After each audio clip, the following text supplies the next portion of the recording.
बिस्मिल्लाहिर्रहमानिर्रहीम। आज के लेक्चर में हम देखेंगे कि स्टैंडर्ड्स होते क्या हैं, स्टैंडर्ड्स क्यों ज़रूरी हैं और स्टैंडर्ड्स की कैटेगरीज़ क्या क्या हैं और कौन सी कंपनीज़ ये स्टैंडर्ड्स बना रही होती हैं। सबसे पहले हम देखते हैं कि स्टैंडर्ड्स क्या है। A standard provides a model for development that makes it possible for a product to work regardless of the individual manufacturer। Basically standards क्या हैं?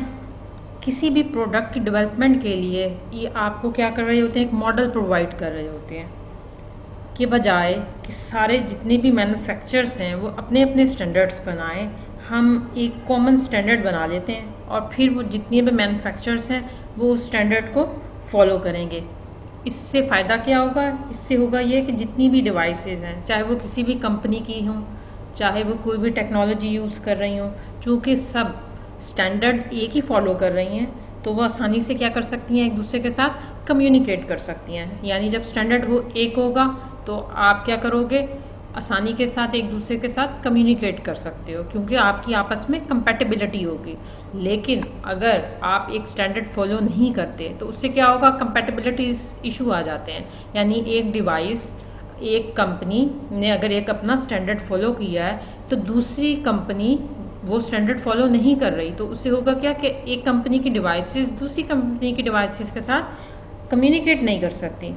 जैसे अब मॉडेम है, अब मॉडेम आप कंपैटिबिलिटी है अगर आपके डेल और एचपी के साथ, तो क्या होगा, मॉडेम लगाएं, कोई भी डिवाइसेस हैं आप उनके साथ कम्युनिकेट करवा सकते हैं। लेकिन अगर हम रिस्ट्रिक्ट कर दें कि इसी कंपनी का मॉडेम यूज़ होगा और दूसरी कंपनी का मॉडेम हम इस कंपनी के लिए यूज़ नहीं कर सकते, तो होगा क्या, उससे कम्युनिकेशन नहीं होगी। सिर्फ वो जो कंपनी है, विद इन कंपनी जो डिवाइसेस यूज़ हो रही हैं, जो वो प्रोडक्ट्स बना रही है, सिर्फ वही प्रोडक्ट्स उस चीज़ को इस्तेमाल कर सकती हैं। क्यों? क्योंकि कंपैटिबिलिटीज़ इशू हैं। आपकी डिवाइस, आपकी प्रोडक्ट कंपैटिबल नहीं है दूसरी कंपनीज़ की डिवाइसेस के साथ।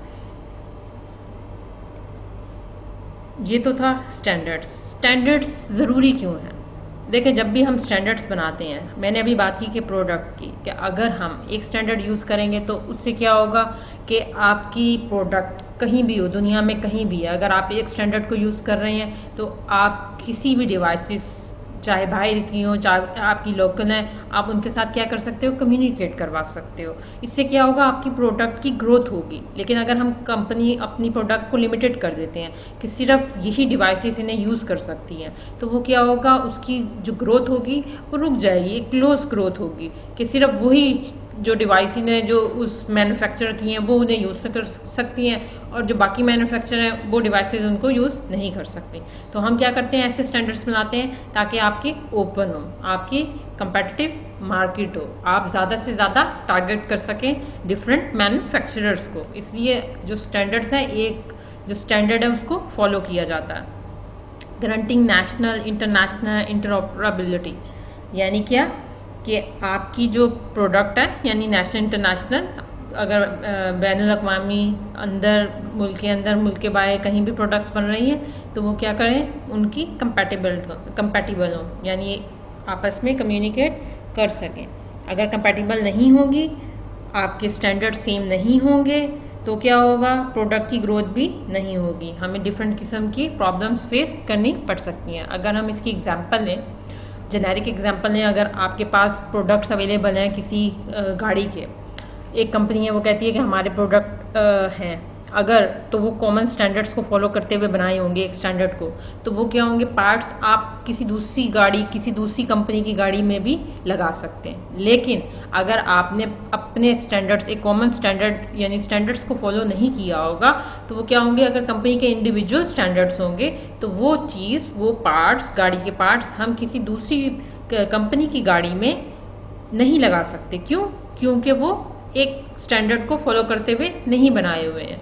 यानी जितनी कंपनीज हैं उनके अपने स्टैंडर्ड्स हैं। तो ये कोई अच्छी अप्रोच नहीं होती है कि हर कंपनी अपना स्टैंडर्ड बना ले कि हम ये काम ऐसे करेंगे। अब अगर इसकी और ज़्यादा जेनेरिक एग्जांपल लूँ, अगर मैं आपको कहती हूँ एक फ़ाइल बनाएं, मुझे पता है फ़ाइल बनाने के कुछ रूल्स होते हैं, जैसे आपका जो बॉडी होती है उसका टेक्स्ट 12 रखा जाता है, हेडिंग का 14 रखा जाता है, बोल्ड रखा जाता है। ये चीज़ें क्या हमने एक सेट कर लिया, फॉर्मेटिंग हमने सेट कर लिया, हमने मेथड बना लिया कि जब भी हम काम करेंगे इस तरीके को, इस पैटर्न को फॉलो करेंगे। लेकिन अगर हर कोई अपना अपना मेथड या अपना अपना पैटर्न फॉलो करना शुरू कर दे तो क्या होता है, एक सिमेट्री नहीं आती है आपकी, एक पैटर्न यानी यूनिक, हर एक का अपना अपना काम होगा।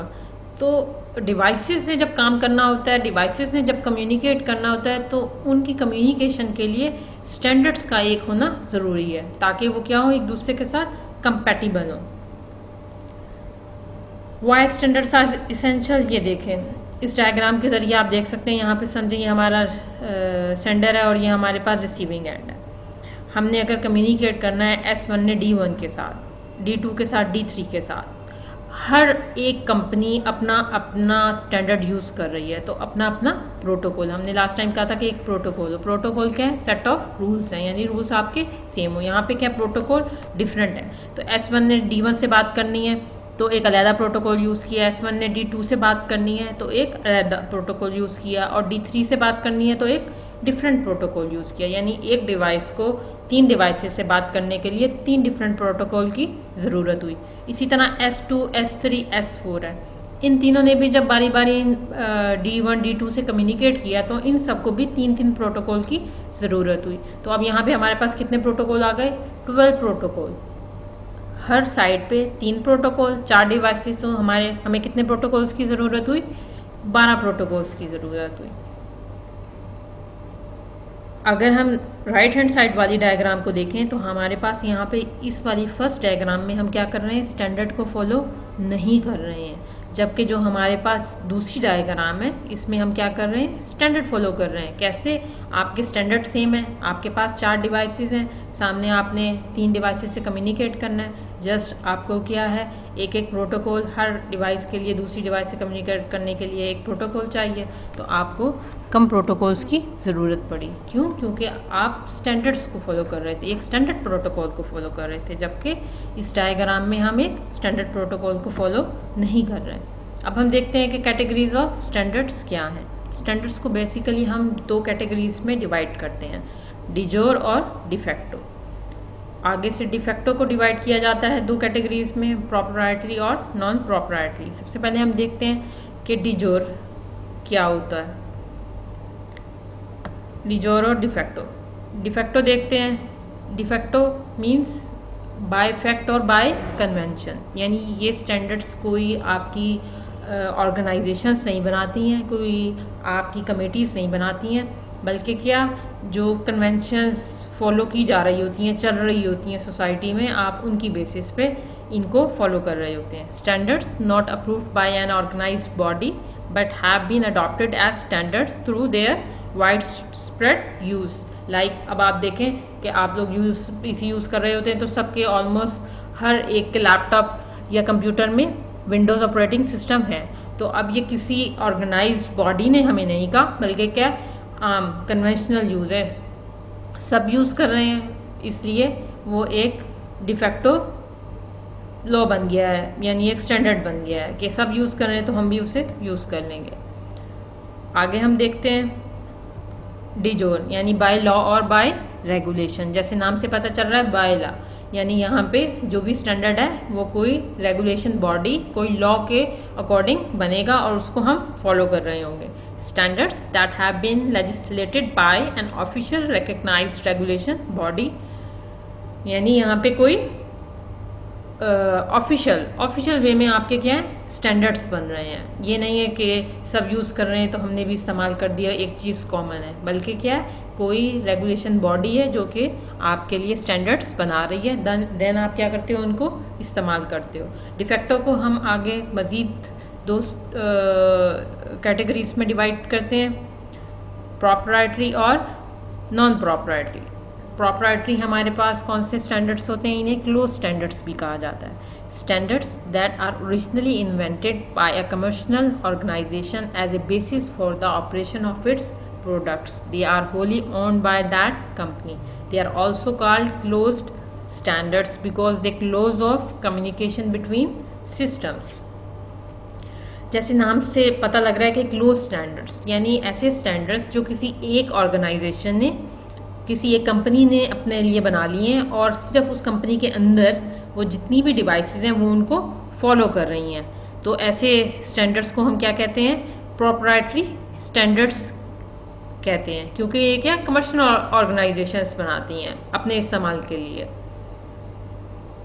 ताकि जो उनका सिस्टम है उसके उनके अंदर हम इन स्टैंडर्ड्स को यूज़ कर सकें। नॉन प्रोप्राइटरी और open standards, they are originally developed by groups or committees that have passed them into public domains. They are also called open standards because they open communicate between different system.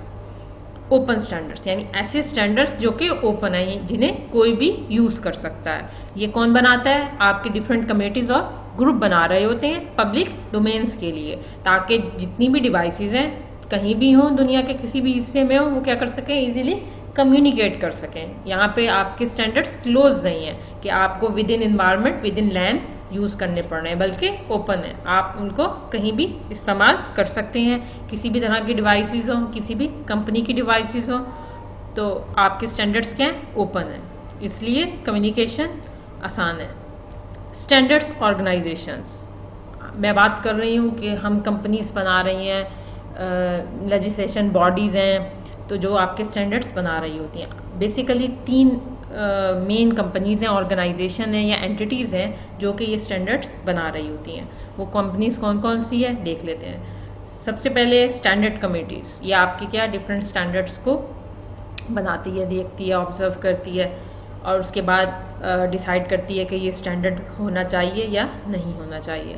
Different forums होते हैं, ये भी क्या होता है, काम करते हैं किसी एक टेक्नोलॉजी के ऊपर, डिफरेंट किस्म की डिस्कशंस होती हैं, उस पर काम किया जाता है, फिर डिसाइड होता है, ये फोरम्स अपना अपना काम कर रहे होते हैं। इसी तरह रेगुलेटरी एजेंसीज होती हैं कि किस किस्म की रेगुलेशंस की जाए, कौन कौन से स्टैंडर्ड्स मेंटेन किए जाएँ आपके टेलीविज़न, रेडियो वगैरह की ब्रॉडकास्ट के लिए।